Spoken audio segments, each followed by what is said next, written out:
नमस्कार दोस्तों, आपका स्वागत है आपके अपने YouTube channel teaching exam overload पे। साथियों, आज सीटेट पेपर 2 में साइंस के अंतर्गत हम लोग एनसीईआरटी क्लास 6 के चैप्टर नंबर 6 को पढ़ेंगे, जिसका नाम है सजीव विशेषताएं एवं विकास। यह क्लास आपके सीटेट पेपर 2 में जो छात्र साइंस की तैयारी कर रहे हैं उनके लिए तो इम्पॉर्टेंट है ही है। उसके साथ साथ अगर आप लोग बीपीएससी टीआरई 4.0 की तैयारी कर रहे हैं तो यह क्लास आपके लिए भी बहुत इंपॉर्टेंट है, क्योंकि 6 to 10 एनसीईआरटी से ही बीपीएससी टीआरई में भी प्रश्न पूछे जाते हैं। तो यह क्लास सीटेट पेपर 2 वाले छात्रों के लिए और बीपीएससी टीआरई 4.0 छात्रों के लिए, सबके लिए इंपॉर्टेंट क्लास है। और यह चैप्टर भी बहुत इंपॉर्टेंट है, क्योंकि यहाँ से बहुत से प्रश्न पेपर में बन चुके हैं। तो आप लोग सेशन को अच्छे से देखिएगा और कमेंट में आप ज़रूर बताइएगा आपको सेशन कैसे लगा। चलिए हम लोग सेशन को स्टार्ट करते हैं। सेशन को स्टार्ट करने के पहले एक छोटी सी रिक्वेस्ट है, हमारे चैनल को लाइक कीजिए, सब्सक्राइब कीजिए, ज़्यादा से ज़्यादा शेयर कीजिए। चलिए फिर हम लोग क्लासेज को स्टार्ट करते हैं। जैसा कि आज एनसीईआरटी क्लास 6 साइंस के चैप्टर का नाम है 6 का सजीव विशेषताएं एवं विकास। तो इसमें उद्दीपन और उत्सर्जन क्या होते हैं। तो उद्दीपन क्या होता है, हम आसपास होने वाले परिवर्तनों के प्रति अनुक्रिया करते हैं। वातावरण में होने वाले परिवर्तन को ही उद्दीपन कहते हैं। तो हम आसपास होने वाले परिवर्तनों के प्रति अनुक्रिया करते हैं, वातावरण में होने वाले परिवर्तनों को ही उद्दीपन कहते हैं। उदाहरण, जब रात्रि में हम रसोई घर में बल्ब प्रदीप कर देते हैं तो कॉकरोच अचानक अपने छिपने के स्थान में भाग जाते हैं। तो आप लोगों ने देखा होगा, जब रात में हम लोग रसोई घर में या कहीं पे आप लोग बल्ब उड़ा देंगे तो कॉकरोच अचानक छिपने के स्थान पे भाग जाते हैं। तो यह क्या कहलाता है, उद्दीपन कहलाता है। हम आसपास होने वाले परिवर्तनों के प्रति अनुक्रिया करते हैं, वातावरण में होने वाले परिवर्तन को उद्दीपन कहते हैं। उत्सर्जन क्या होता है, तो प्रत्येक जीव में कोशिकीय उपापचयी क्रियाएं के फलस्वरूप कई प्रकार के अपशिष्ट उत्पादन बनते रहते हैं, जो उसके शरीर के लिए निरर्थक एवं हानिकारक होते हैं। इन अपशिष्ट उत्पादों को शरीर में निष्कासित करने की जैव क्रिया को उत्सर्जन कहते हैं। निम्न श्रेणी के अनेकानेक जंतु अपशिष्ट पदार्थों को शरीर की सतह से विसरण द्वारा उत्सर्जित करते हैं। अनेक उच्च श्रेणी के अकशेरुकी तथा कशेरुकी प्राणियों में इन अपशिष्ट पदार्थों के निष्कासन के लिए विशिष्ट अंग पाए जाते हैं, जो सम्मिलित रूप में संबंधित प्राणी में उत्सर्जन तंत्र का निर्माण करते हैं। शरीर का अपशिष्ट पदार्थ सजीवों द्वारा निष्कासन के प्रक्रम को उत्सर्जन कहते हैं। तो जो प्रत्येक जीव में कोशिकाएं उपापचयी क्रियाएं होती रहती हैं, जिसके फलस्वरूप कई प्रकार के जो अपशिष्ट उत्पाद बनते हैं, जो उसके शरीर के लिए निरर्थक एवं हानिकारक होते हैं। इन अपशिष्ट उत्पादों को शरीर से निष्कासित करने की जैव क्रिया में उत्सर्जन कहते हैं। या निम्न श्रेणी के अनेकानेक जंतु अपशिष्ट पदार्थों को शरीर की सतह से विसरण द्वारा उत्सर्जित करते हैं। अनेक उच्च श्रेणी के अकशेरुकी तथा कशेरुकी प्राणियों में इन अपशिष्ट पदार्थों के निष्कासन के लिए विशिष्ट अंग पाए जाते हैं, जो सम्मिलित रूप से निष्कासित प्राणी में उत्सर्जन तंत्र का निर्माण करते हैं। शरीर का अपशिष्ट पदार्थ सजीवों द्वारा निष्कासन के प्रक्रम को उत्सर्जन कहते हैं। जैसा कि आप लोग फिगर में देख रहे होंगे, उत्सर्जन तंत्र का आपका इमेज है। आवास क्या होता है, तो किसी सजीव का वह परिवेश जिसमें वह रहता है उसका आवास कहलाता है। यानी हम लोग जिस परिवेश में रहते हैं वही हमारा आवास कहलाता है। अपने भोजन, वायुशरण, स्थल एवं अन्य आवश्यकताओं के लिए जीव अपने आवास पर निर्भर रहती है। पृथ्वी पर जितने भी आवास स्थित हैं वह सभी प्राकृतिक, किसी सजीव का वह परिवेश जिसमें वह रहता है उसका आवास कहलाता है। अपने भोजन, वायुशरण, स्थल एवं अन्य आवश्यकताओं के लिए जीव अपने आवास पर निर्भर रहता है। पृथ्वी पर जितने भी आवास स्थित होते हैं वह सभी प्राकृतिक आवास जीवमंडल के भाग होते हैं। हम जानते हैं कि हमारे पृथ्वी परिवर्तनशील है, जिसके कारण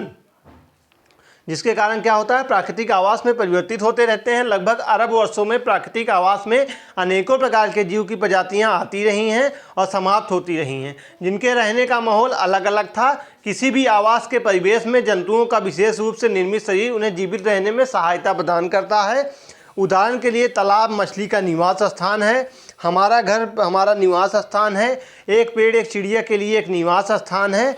आवास के प्रकार की हम लोग बात करें तो जीव के निवास स्थान के आधार पर आवास को 3 प्रकार या 3 भागों में बांटा गया है, जिनका वर्गीकरण है जलीय आवास, जिसको हम लोग एक्वेटिक हैबिटेट बोलते हैं, स्थलीय आवास जिसको टेरेस्ट्रियल हैबिटेट बोलते हैं, वृक्षीय वायवीय आवास जिसको एरियल हैबिटेट बोलते हैं। तो जलीय आवास क्या होता है, तो जलीय आवास की हम लोग बात करें, ऐसा आवास जिसमें मछली और अन्य जलीय जीव जंतु जल में रहने वाले जीव निवास करते हैं उसे हम लोग जलीय आवास कहते हैं। जलीय आवास के अंतर्गत झीलें हो गई, पानी के स्रोत हो गया, तालाब हो गया, समुद्र हो गया, नदियाँ इत्यादि आते हैं। जलीय आवास में मछली एवं अन्य प्रकार के जल में रहने वाले जीव जंतु निवास करते हैं। तो जलीय आवास क्या होता है? ऐसे आवास जिसमें मछली एवं अन्य जलीय जीव जंतु जल में रहने वाले जीव निवास करते हैं, उसे हम लोग जलीय आवास कहते हैं। जलीय आवास के अंतर्गत झीलें, पानी के स्रोत, तालाब, समुद्र और नदियाँ इत्यादि आते हैं। जलीय आवास में मछली एवं अन्य प्रकार के जल में रहने वाले जीव जंतु निवास करते हैं। जैसा कि फिगर में आप लोग देख रहे होंगे, नदियों में जो मछलियाँ वगैरह, कछुआ वगैरह रहते हैं, इनके जलीय निवास इनका होता है। स्तरीय आवास की हम लोग बात करें तो ऐसा आवास जहाँ पर मनुष्य एवं अन्य स्थलीय जीव निवास करते हैं, उन्हें स्थलीय आवास कहते हैं। इस आवास के अंतर्गत जंगल, रेगिस्तान, पहाड़ी क्षेत्र इत्यादि आते हैं, जिनमें ज़मीन ऊपर होता है और इस पर जीव जंतु रहते हैं। तो ऐसा आवास जहाँ पर मनुष्य एवं अन्य स्थलीय जीव निवास करते हैं वो स्थलीय आवास कहलाते हैं। इस आवास के अंतर्गत जंगल, रेगिस्तान, पहाड़ी क्षेत्र इत्यादि आते हैं, इसमें ज़मीन ऊपर होता है और इस पर जीव जंतु रहते हैं। जैसा कि फिगर में आप लोग देख रहे होंगे, स्थलीय आवास कहलाता है। वृक्षीय वायवीय आवास क्या होता है? तो वृक्षीय वायवीय आवास में कीड़े मकोड़े, चिड़िया, चमगादड़ इत्यादि जीव जो हवा और वृक्षों पर निवास करते हैं। सामान्यतः वायु में रहने के लिए उपयुक्त माध्यम नहीं है, परंतु कुछ उड़ने वाले जीव वायवीय प्रवेश के लिए अनुकूल हो गए हैं। तो वृक्षीय वायवीय आवास की हम लोग बात करें तो वृक्षीय वायवीय आवास में कीड़े मकोड़े हो गए, आपके चिड़िया हो गई, चमगादड़ इत्यादि जैसे जीव जो हवा में वृक्षों पर निवास करते हैं। सामान्यतः वायु रहने के लिए उपयुक्त माध्यम नहीं है, परंतु कुछ उड़ने वाले जीव वायवीय प्रवेश के लिए अनुकूल हो गए हैं, जैसा फिगर में आप लोग देख भी रहे होंगे। अनुकूलन क्या होता है? अनुकूलन से कई बार पेपर में प्रश्न बन चुका है। तो जिन विशिष्ट संरचनाओं अथवा स्वभाव की उपस्थिति किसी पौधे अथवा जंतु को उसके परिवेश में रहने के योग्य बनाती है, अनुकूलन कहलाती है। अनुकूलन में जीव जंतु प्रकृति द्वारा उपलब्ध परिवेश या पर्यावरण को अपनाकर उस परिवेश के अनुसार खुद को ढालकर उस परिस्थिति में रहते हैं। जीव जंतु प्रकृति द्वारा उपलब्ध होने वाले परिस्थिति को उसी के अनुकूल ढाल लेते हैं, जिसमें अपने अस्तित्व को बनाए रखते हैं। तो जिन विशिष्ट संरचनाओं अथवा स्वभाव की उपस्थिति किसी पौधे अथवा जंतु को उसके परिवेश में रहने योग्य बनाती है, अनुकूलन कहलाता है। अनुकूलन में जीव जंतु प्रकृति द्वारा उपलब्ध परिवेश या पर्यावरण को अपनाकर उस परिवेश के अनुसार खुद को ढालकर उस परिस्थिति में रहते हैं। जीव जंतु प्रकृति द्वारा उपलब्ध होने वाले परिस्थिति को उसी के अनुकूलन में ढाल लेते हैं और जिससे अपने अस्तित्व को बनाए रखते हैं। चलिए अगला पॉइंट देखते हैं। सभी जीव जंतु अपने रहने के लिए अनुकूलन आवास का प्रयोग करना चाहते हैं, परंतु किसी कारणवश कुछ जीव जंतु अपने रहने योग्य अनुकूलन परिस्थितियां नहीं पाते हैं, जिसके कारण वह अपने आप को उसी परिस्थिति के अनुसार ढाल लेते हैं और अपने अस्तित्व को बनाए रखने के लिए संघर्ष करते हैं, जिसमें अधिकांश सफल भी हुए हैं। सभी सजीवों अर्थात जीव जंतु में कुछ विशेष रचनाएं होती हैं, जिनके कारण वह उपलब्ध होने वाले परिवेश में रहते हैं। पृथ्वी पर विभिन्न प्रकार के जीव जंतु अपने रहने के लिए अलग अलग परिवेश को अपनाकर उसमें रहने के लिए अनुकूलित हो गए हैं। पौधों की तरह ही जीव जंतुओं को भी अपने विभिन्न प्रकार के आवासों में रहने में कठिनाइयां आती हैं, परंतु इन कठिनाइयों को अपनाकर विभिन्न प्रकार के आवासों में रहने के लिए अनुप्रीत हो गए हैं। अनुकूलन के प्रकार की बात की जाए तो जलीय अनुकूलन हो गया, मरुस्थलीय अनुकूलन हो गया, वृक्षीय अनुकूलन हो गया, स्थलीय अनुकूलन हो गया आपका, और उसके बाद पर्वतीय क्षेत्र अनुकूलन हो गया। कौन कौन सा अनुकूलन के प्रकार में आ गए? आपका जलीय अनुकूलन हो गया, मरुस्थलीय अनुकूलन हो गया, वृक्षीय अनुकूलन हो गया, स्थलीय अनुकूलन हो गया, पर्वतीय क्षेत्र अनुकूलन हो गया। चलिए एक एक करके देख लेते हैं। जलीय अनुकूलन की बात की जाए तो ऐसे जीव जो समुद्र में रहने के लिए अनुकूलित हो गए हैं वह सभी जीव जलीय अनुकूलन के अंतर्गत आते हैं। मछलियाँ समुद्री जीव हैं जो समुद्र में रहने के लिए अनुकूलित हो गई हैं। इसके अलावा फिगर में आप लोग देख भी रहे होंगे, मरुस्थलीय अनुकूलन की बात की जाए तो ऐसे जीव जो मरुस्थल में रहने के लिए अनुकूलित हो गए हैं वह सभी जीव जो मरुस्थल अनुकूलन के अंतर्गत आते हैं। मरुस्थल में रहने वाले सभी जीव जंतुओं ने अपने आप को उसी के अनुसार अनुकूलित कर लिया है। मरुस्थल में रहने वाले जीव बिना पानी के रहने, पानी का संरक्षण करने, ऊंचे तापमान में रहने और शत्रु से बचने के तरीकों को अपनाकर अपने आप को मरुस्थल में अनुकूलित कर लिया है। मरुस्थल में रहने वाले जीव जंतुओं को कीटन के नाम से भी जाना जाता है। मरुस्थलीय अनुकूलन के कुछ लक्षण। मरुस्थल में रहने वाले जंतु सूखे बीज खाते हैं, उन्हें पानी की आवश्यकता नहीं होती है। कुछ मरुस्थलीय जीव जमीन में गहरी सुरंग खोद कर रहते हैं जिससे वे सूर्य की सीधी रोशनी से बच सकें। मरुस्थल में रहने वाले छिपकली अपने लंबे और पतले पैरों का प्रयोग करते हैं, अपने शरीर का संपर्क भूमि में नहीं होने देते हैं। मरुस्थल में रहने वाले जीव जो होते हैं वह अपने शत्रुओं से बचाव के लिए सुरक्षात्मक रंगों और शरीर पर पाए जाने वाले कांटों का प्रयोग करते हैं। मरुस्थलीय जीव अपने लंबे और गद्दीदार पैरों की सहायता से भोजन और पानी की तलाश में दूर दूर तक आसानी से घूमकर लेते हैं। वृक्षीय अनुकूलन की बात की जाए तो ऐसे जीव जो वृक्षों पर रहने और चलने के लिए अनुकूलित हो गए हैं वह सभी जीव मरुस्थल अनुकूलन के अंतर्गत आते हैं। वृक्षीय अनुकूलन के अंतर्गत आने वाले जीव पेड़ों पर ही रहते हैं, चलते हैं, शिकार करते हैं और अन्य क्रिया करते हैं।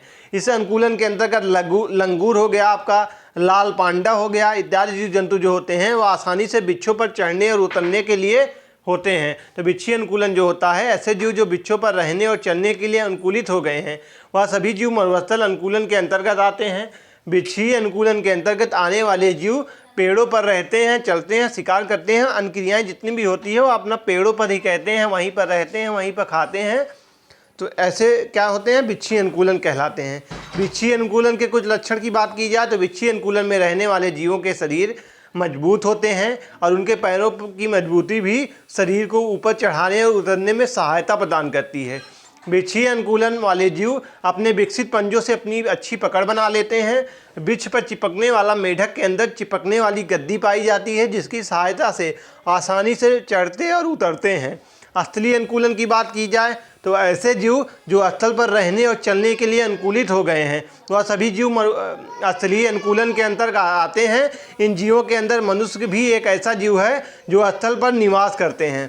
पर्वतीय क्षेत्र अनुकूलन क्या कहलाता है? पर्वतीय क्षेत्र अनुकूलन की बात की जाए तो पर्वतीय क्षेत्रों में रहने वाले जीव जंतु पर्वत पर रहने के लिए अनुकूलित हो गए हैं। पर्वत पर रहने वाले जीव जंतु के शरीर पर मोटी चमड़ी वाली खाल होती है, उस पर अधिक मात्रा में बाल होते हैं।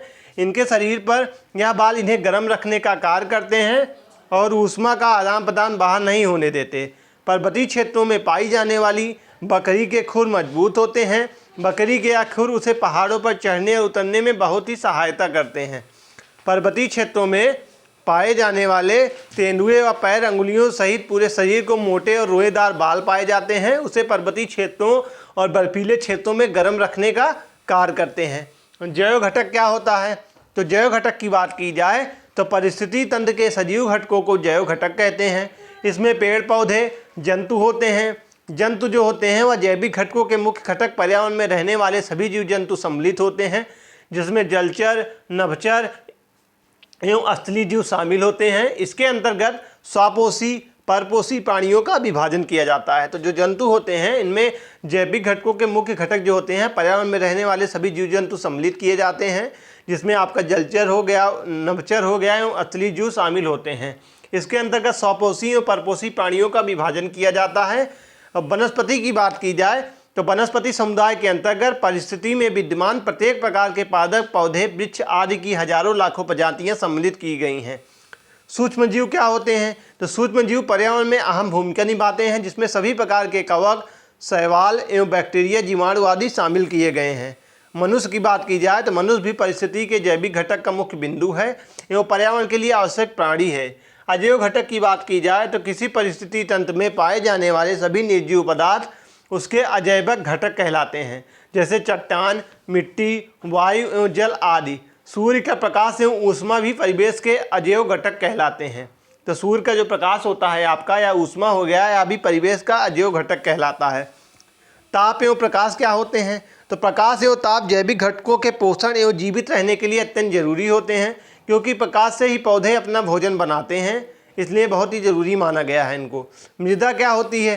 तो विभिन्न प्रकार के कार्बनिक एवं अकार्बनिक कणों से संयुक्त होकर बने पदार्थ को मृदा या मिट्टी कहते हैं, जो वनस्पति के लिए जरूरी माना गया है। आर्द्रता क्या होती है? तो जलवायु परिवर्तन एवं संतुलन हेतु आर्द्रता आवश्यक तत्व माने गए हैं। तो जलवायु परिवर्तन एवं संतुलन हेतु आर्द्रता जो होती है आवश्यक तत्व माना गया है। हवा एवं स्थलाकृति, तो हवा के बिना प्राणी मात्र का अस्तित्व संभव ही नहीं है। एवं स्थलाकृति किसी जगह का आकार है जो किसी ग्रह की पहचान के लिए आवश्यक माना गया है। अंकुरण क्या होता है? तो अंकुरण क्रिया उस क्रिया को कहते हैं जिसमें बीज एक पौधे से बदलने लगता है। इसमें अंकुरण की क्रिया समय एक छोटा पौधा बीज से निकलने लगता है। यह मुख्य रूप से तब होता है जब बीजों को आवश्यक पदार्थ और वातावरण मिल जाता है। इसके लिए सही तापमान, जल, वायु की आवश्यकता होती है। रोशनी का हर बीज के लिए होना अनिवार्य होता है, लेकिन कुछ बीज बिना रोशनी के अंकुरित नहीं होते। बीज से नए पौधे का प्रारंभ है। जब बीज से अंकुरन निकल आता है तो इस प्रक्रिया को अंकुरन कहते हैं। प्रजनन क्या होता है? जिसमें कोई जीव अपने ही समान एक नए जीव की उत्पत्ति करता है, यानी जीवों द्वारा अपनी प्रजाति को बढ़ाने के लिए अपने समान ही जीव यानी संतान उत्पन्न करने की क्रिया को प्रजनन कहते हैं। पृथ्वी पर उपस्थित सभी प्राणियों में प्रजनन होता रहता है। भिन्न भिन्न प्रकार के प्राणी अलग अलग तरह से प्रजनन करते हैं। कुछ प्राणी अंडे देते हैं, जिसमें से बाद में जीव की उत्पत्ति होती है। ऐसे प्राणी जो अंडज प्रजाति का प्राणी कहा जाता है, जैसे पक्षी और सरीसृप आदि। कुछ प्राणी सीधे शिशु को जन्म देते हैं। ऐसे प्राणी को स्तनपायी प्राणी कहा जाता है, जैसे मनुष्य हो गए, सिंह, हाथी, लोमड़ी, भेड़िया, कुत्ता, चूहा, खरगोश आदि हो गए। प्रजनन क्रिया संसार में जीव प्रजाति के अस्तित्व को बचाए रखने के लिए आवश्यक होती है। जीव जंतु प्रजनन द्वारा अपने समान संतान उत्पन्न करते हैं। प्रजनन के दो मुख्य रूप होते हैं। प्रजनन के बाद की जाती यौन प्रजनन क्या होता है? जब एक जीव अपने माता पिता में से प्रत्येक से अनुवांशिक जानकारी को जोड़ता है और अनुवांशिक रूप से अद्वितीय होता है। जैसे आपका समुद्री कछुए एक ऐसे जानवर का उदाहरण है जो यौन रूप से प्रजनन करता है। यौन प्रजनन के लिए आमतौर पर दो विशेष जीवों के यौन संपर्क की आवश्यकता होती है, जिन्हें युग्मक कहा जाता है, जिसमें समान कोशिकाओं के गुणसूत्रों की संख्या आदि होती है और अर्धसूत्री विभाजन द्वारा बनाए जाते हैं। अलैंगिक प्रजनन क्या होते हैं? तो एक माता पिता अनुवांशिक रूप से समान संतान बनाने के लिए स्वयं ही प्रतिलिपि बनाते हैं। एक वाल बाक्स हरा शैवाल एक ऐसे जीव का उदाहरण है जो अलैंगिक रूप से प्रजनन करता है।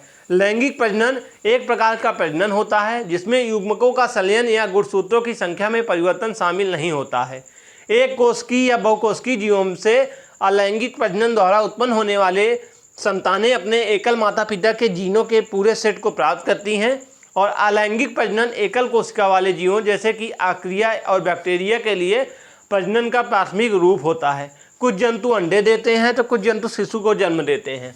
गति क्या होती है? तो सभी जीव एक स्थान से दूसरे स्थान तक जाते हैं तथा उनके शरीर में अन्य प्रकार की गति भी करते हैं। इसी को हम लोग गति कहते हैं।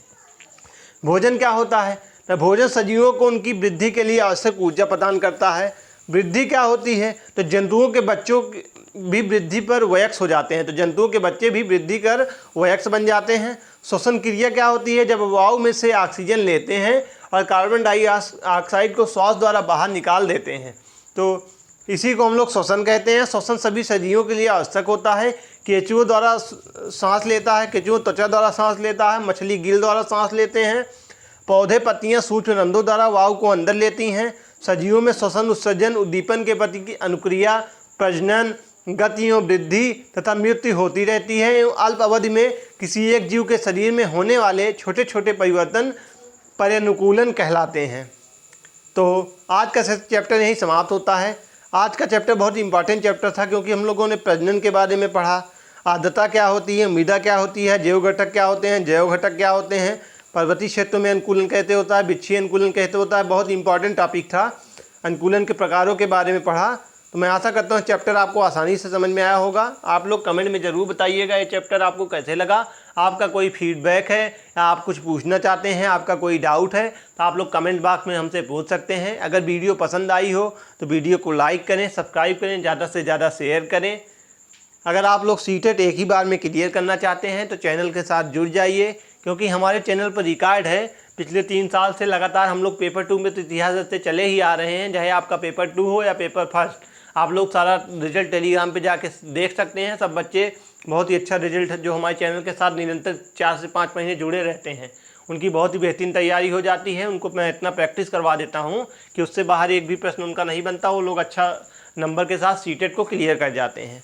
तो अगर आप भी सीटेट एक ही बार में क्लियर करना चाहते हैं तो चैनल के साथ जुड़ जाइए। टेलीग्राम डिस्क्रिप्शन में टेलीग्राम का लिंक दिया हूँ, उस लिंक से जुड़ कर टेलीग्राम ग्रुप से जुड़ जाइए। वहाँ पे आपको क्लासेस की नोट्स और PDF मिल जाएंगी। आप उस नोट्स को रिवाइज करते रहिए और जितना वीडियो मैं करवाता हूँ देखते चले जाइए। पेपर तक मैं यकीन मानिए आपकी बहुत ही बेहतरीन तैयारी हो जाएगी। आपके मन से सीटेट का डर निकल जाएगा। आप लोग सीटेट को 100% क्लियर कर जाएंगे। तो मैं आशा करता हूँ सेशन आपको अच्छे से समझ में आया होगा। आज के सेशन को मैं ही समाप्त करते हैं। कल फिर मिलते हैं किसी नए सेशन के साथ। तब तक के लिए जय हिंद, वंदे मातरम।